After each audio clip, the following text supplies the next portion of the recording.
আপনি কি জানেন আপনার ব্রেন ২ টা ভাগে কাজ করে বা ২ টা সিস্টেমে কাজ করে। একটা হচ্ছে সিস্টেম 1 যেটা হচ্ছে আমাদের সাবকনশিয়াস মাইন্ড বা অবচেতন মন।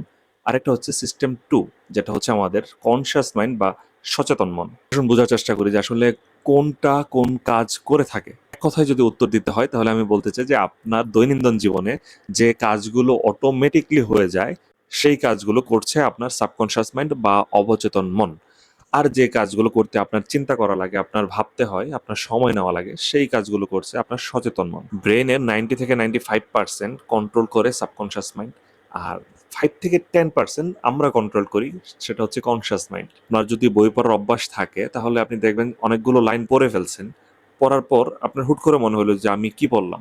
আপনি তখন ওই টাইমটাতে অন্য একটা চিন্তায় মগ্ন ছিলেন। যার কারণে আপনি পড়া বাদ দিয়ে চিন্তায় মগ্ন হইছেন সেটা হচ্ছে সাবকনশিয়াস মাইন্ড। আর আপনি যে মনোযোগ দিয়ে পড়তেছিলেন সেটা ছিল আপনার কনশিয়াস মাইন্ড। নতুন অভ্যাস তৈরি করতে সাবকনশিয়াস এবং কনশিয়াস মাইন্ড কতটা ভূমিকা রাখে আমি নেক্সট ভিডিওতে আপনার সাথে শেয়ার করব।